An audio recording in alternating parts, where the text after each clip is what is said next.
Hi, good morning, good afternoon, wherever you are. Thank you for joining the Global Summit on Technology Based Violence. It's a pleasure to be here with Kaisa Vaittinen. And before I introduce her, I want to really just issue a bit of a warning. We're going to be talking about topics that are quite sensitive and might trigger different types of emotions in people that are seeing us. If you need any support, please feel free to contact us or also go to our No More Global Directory to find support. But Kaisa, I'm super excited to have this conversation with you. We will be talking about smart tools for safer relationship decisions. And just to kind of introduce you to everybody, I want to say that Kaisa created Flag Tracker, a research-based app that helps people systematically respond and recognize red and green flags in their relationships and track those signals and how they shift over time. Flag Tracker was born from a personal realization. Kaisa is a survivor of multiple abusive relationships during where she lost things that were of the most value to her. Kaisa is not a traditional software developer. She works with AI agents and brings a semi-technical perspective covering multi-tenancy, row-level security, GDPR, and WCAG 2.1 accessibility. Flag Tracker is part of a safety relationship solution family aligned with UN SDG 5 and 16. Kaisa is based in Finland and collaborates internationally on gender-based violence prevention. Kaisa, welcome to the summit. Welcome to No More, and welcome being part of this big family. And I cannot be amiss if I do not start asking you. You've been really gracious to share with us, with the team, your experience of domestic abuse. And you live in Finland, which we know not only Finland but the northern countries by gender equality and different issues. And part of being in this global summit today is about talking about some of the problems that different areas in the world face. And I'm really interested for you to let us know how your experience there has shaped in a way what you think or how you see the response to domestic abuse that you received. Thank you, Pamela. And I'm honored to be here, and it's great to share my experiences. So thank you for inviting me here. As you mentioned, I live in Finland, and I talk from own experience and also from shared peer experience, because peer support is one of the best support forms there is. And from my own experience, Finland is very equal in many ways, but gender-based violence is still kind of a taboo here. It's not recognized as it maybe should be. And for me, it has meant that I have, during like 20 or 15 years, tried to seek help from various organizations, from various experts, like specific help for domestic violence, and I haven't received any. And it has probably a lot to do about like recognizing the various forms of violence, what it can be. Physical violence is, of course, it's kind of easy because it usually leaves marks, and like you can't hide them. It's easy to prove that you have been, for example, hit. But emotional violence, from my own experience, it's much more fatal, because it kind of destroys the person, destroys the self-image and maybe the whole life. And for that especially, it is very difficult to get help, because the experts that are supposed to help do not recognize what is emotional violence. And this is what I aim to change with the Flag Tracker app, especially with it. Do you feel that part of the problem was that because that there were like certain gaps, or because it was emotional needs and it was coercive control, they just didn't take it as seriously? Yes, because coercive control, it's not one action, it's a timeline, and it builds up. And financial violence, that too, because you maybe try to prevent your partner from working or studying or doing anything, and that affects their ability to be financially independent. You're kind of not doing anything wrong. You leave no marks, but you have an impact on the agency and ability of the other person being independent and maybe being able to leave the relationship. And the emotional violence, I've heard so many times from the experts that there are always two equal parties in every argument, in every discussion. Nobody can argue by themselves. So what did you do that made him act like that? And in my case, it's always a him. And this kind of puts the victim survivor to a position that they have to prove their case before they can expect any help. And if the other person is present in the situation, they might look calm and very neutral and logical, whereas the victim survivor might be emotional, worried, afraid, maybe even angry. And that too has an impact on how the expert interprets the situation. We, always, when discussing with survivors, we understand so much the impact that psychological, emotional violence has. And it's interesting that as we progress around the world, we just don't seem to find, a steady way to that support is equal for people who have experienced that, and that it can actually, that actually makes a difference. So what you're telling us about finding it difficult to access support just resonates. When time passed, guys, how the combination in between the abuse and not getting the support that you needed, how was that changing you? Does that make any sense? How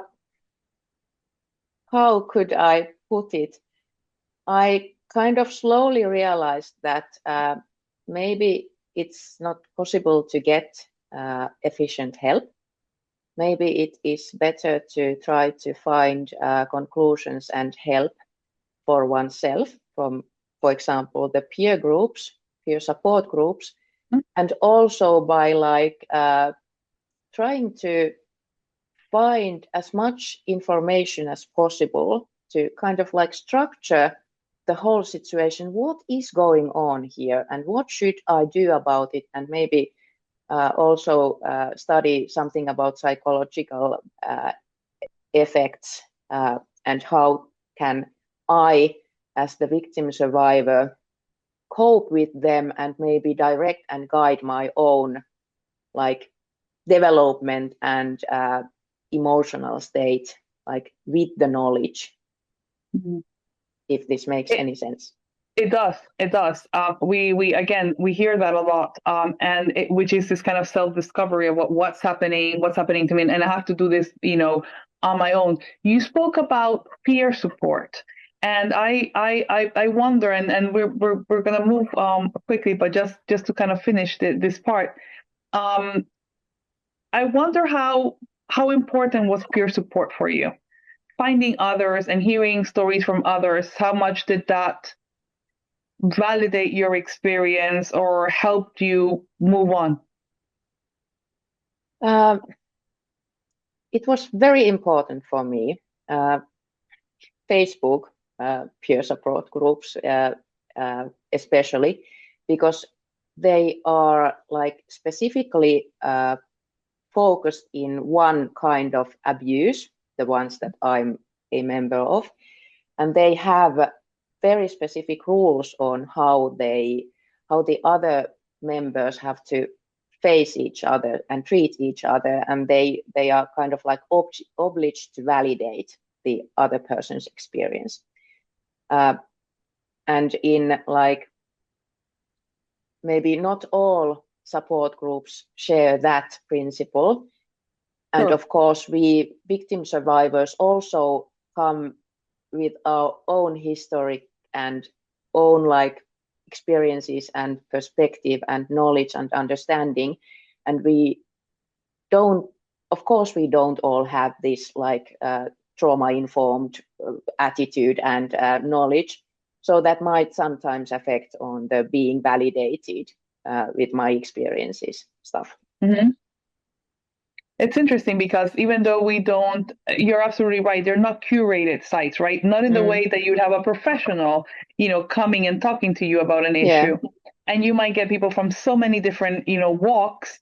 At the same time, if you discern over that, they can be really helpful because you at least, that there's so many other people dealing in different ways and dealing in their own Yeah. way, with the problem. So you get that sense of validation. This doesn't only happen to me.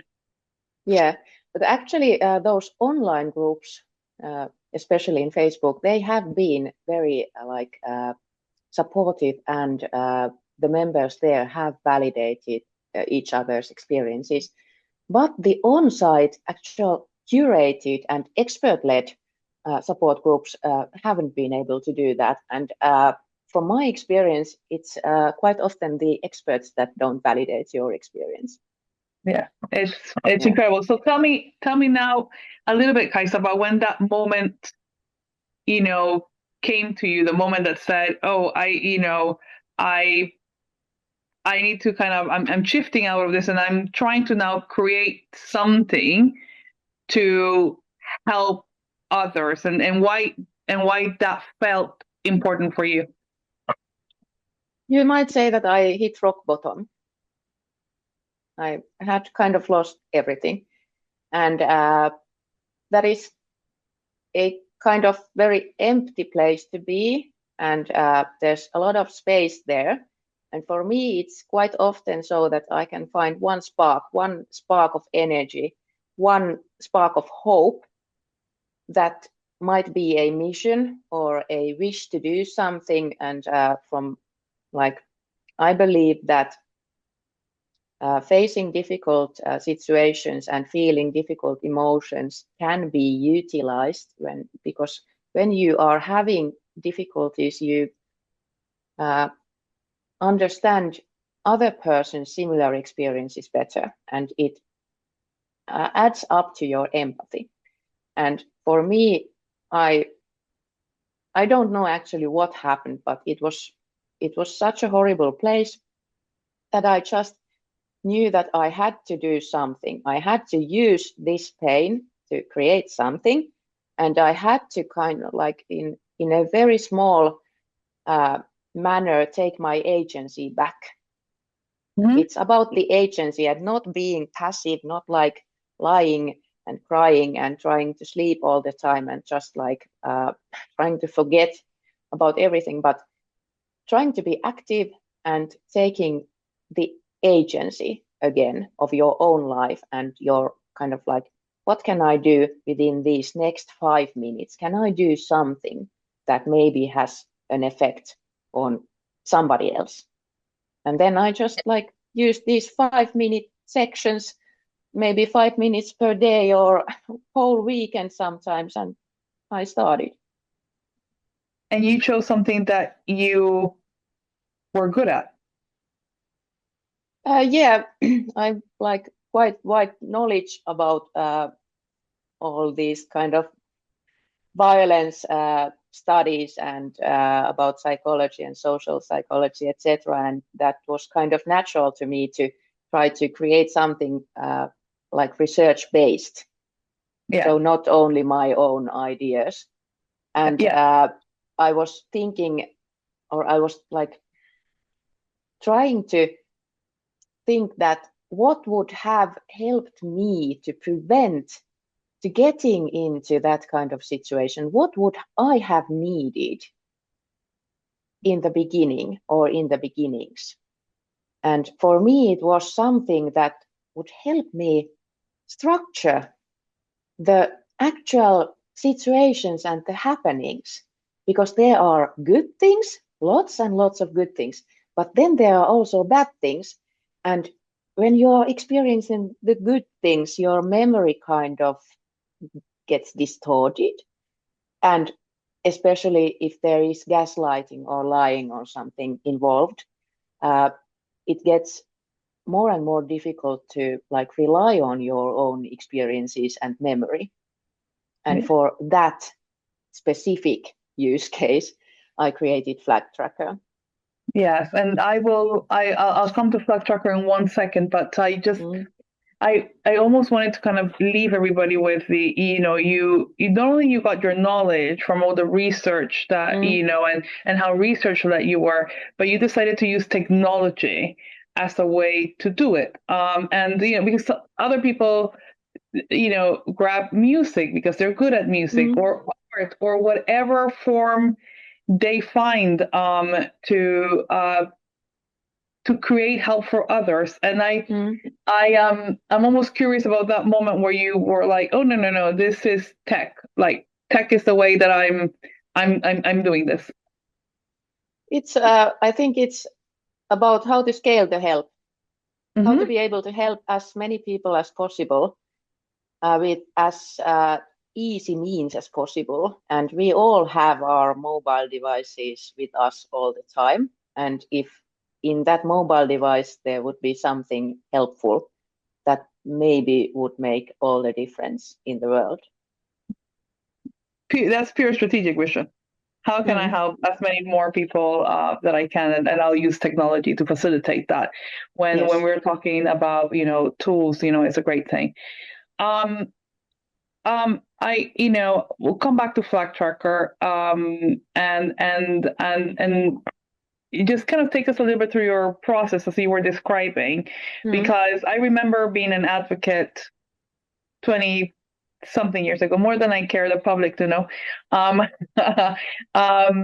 supporting survivors and finding that this was one of the issues, right? People forget, we forget if we had an issue with somebody, we time forgets, the memory fades.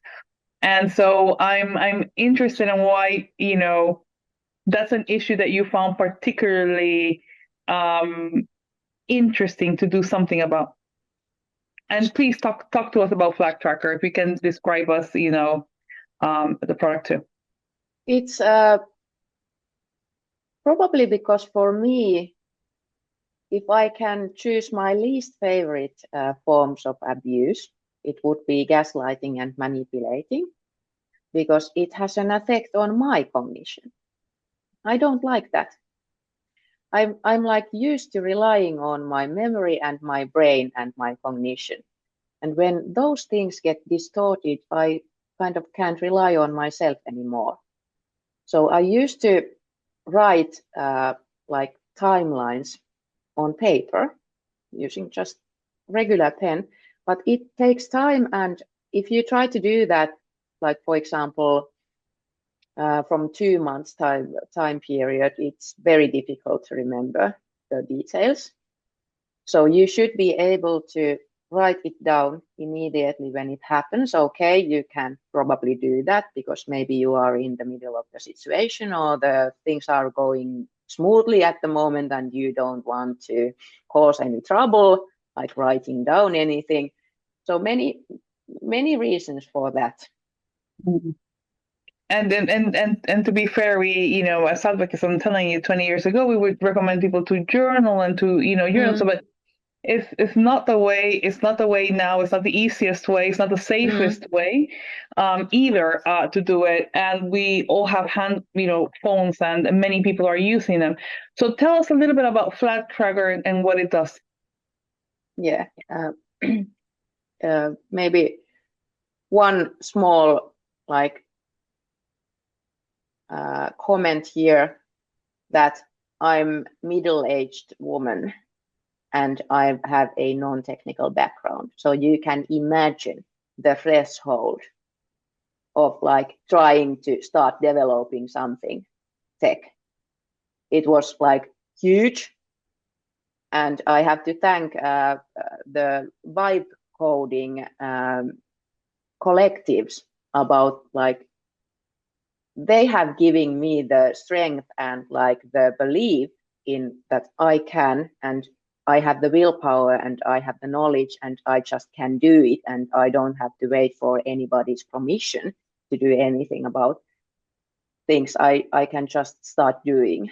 And for that, I'm like eternally grateful. But Flag Tracker, I used Lovable when I started with it, because for me, it's the most intuitive agentic development tool there is. And I know that many agree with me. And with Lovable, it is possible to create actual software. And I'm kind of a living proof of that. And Flag Tracker started the way that I gathered the research basis. I knew a lot about, I knew the keywords, I knew the things that I should try and find. I gathered the evidence. I kind of did a meta-analysis and all kinds of analysis. And thereafter I prompted, I gave the research basis, and then I started prompting, what am I trying to develop here? And gradually it started to build. And with Lovable, the UE is immediately visible there. And for me, it's very easy to build products that way, that I can always see what's happening. And of course, gradually I have learned to understand also code, and I know about the tech stuff, at least a bit, but in the beginning I didn't.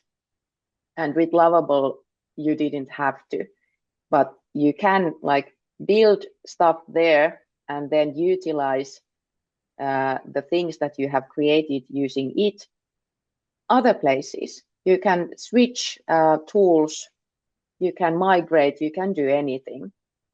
And I think that Flag Tracker was a result of one weekend. I didn't do anything else but it. And then I launched it. Yeah, so quite like agile, I'd say. Great agency about that, and I know we are doing also more pieces of you with you in future. So I tell everybody to kind of hold and see what's coming in the future. Kaisa, if there is somebody, a survivor who's seen us and wants to do something, help, or a young person who's starting to get into helping, what would be the from a woman who has not only injured but actually has find a way and is doing something, what would you tell them? What would be your message to them? If you are still in the situation, please try to safeguard yourself and try to get out, because it will probably not get any better, only worse. But if you are still in there and you want to do something, think about what interests you the most. What is your passion? What have you always wanted to do? What is that idea you have had like 20 years and you've like thought that you can't do it and it's not for you? Start doing it. Just like start doing it, because starting the work gives you strength. It gives you the feeling of agency, and it might also give you the power to survive and to develop and to grow after your experiences. And it might even lead to something very meaningful in your rest of your life. So you might even find a new career doing that. Kasia, thank you so much. We appreciate you. We appreciate your service. We appreciate what you're bringing to the table. And I'm sure that everybody who's seen us will be seeing more of us together. Thank you so much. Thank you.